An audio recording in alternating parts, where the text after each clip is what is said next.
પશ્ચિમ રેલવેના અમદાવાદ મંડળ પર મંડળ રેલ પ્રબંધક સુધીર કુમાર શર્મા દ્વારા અમદાવાદ મંડળના 6 રેલવે કર્મચારીઓને સુરક્ષિત ટ્રેન પરિચાલનમાં શ્રેષ્ઠ કામગીરી બદલ સન્માનિત કર્યા। આ રેલવે કર્મચારીઓને ફરજ દરમિયાન તેમની સતર્કતા અને તકેદારીના કારણે અનિચ્છનીય ઘટનાઓને રોકવામાં તેમના યોગદાન બદલ પ્રમાણપત્ર આપી સન્માનિત કર્યા હતા।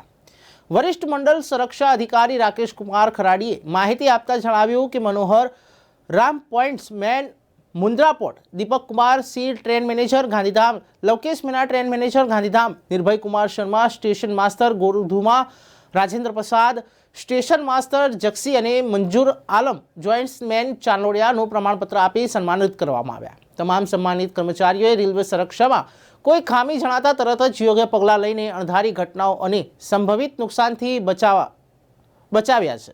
ત્યારે મંડળ રેલ પ્રબંધક સુધીર કુમાર શર્માએ આ સતર્ક રેલવે સુરક્ષા રક્ષકોને પ્રોત્સાહિત કર્યા અને જણાવ્યું કે મુસાફરોની સલામતી અમારી સર્વોચ્ચ પ્રાથમિકતા છે। જ્યારે રેલવે કર્મચારીઓ તેમની ફરજ દરમિયાન સતર્કતા અને તકેદારી સાથે કામ કરે છે, તેથી તેમને અમને સુરક્ષા ટ્રેનમાં કામમાં મદદ મળે, અમને આ રેલવે કર્મચારીઓ પર ગર્વ છે।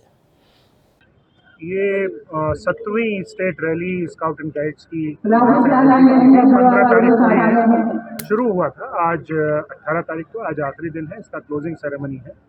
और जो स्काउटिंग में मानव जीवन के अच्छे आइडियाज़ की जिनकी हम बात करते हैं, उनका उत्थान हो, बच्चों में उनका विकास हो और अच्छे राष्ट्र का निर्माण हो, इस उद्देश्य से ये रैली आयोजित की गई थी।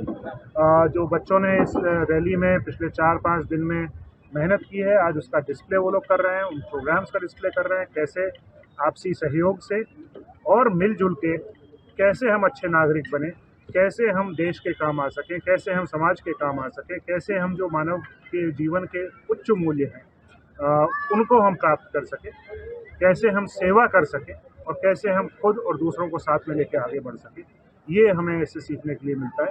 और रैली सफल रही और करीब 700 बच्चे पार्टिसिपेंट्स अलग अलग जगह से यहाँ आए और मुझे विश्वास है कि आगे उनके आने वाले समय में उनके लिए और जो लोग इससे एसोसिएटेड हैं उनके लिए ये एक्सपीरियंस एक लर्निंग और एक डेवलपमेंटल एक्सपीरियंस होगा, ये मुझे पूरा विश्वास है।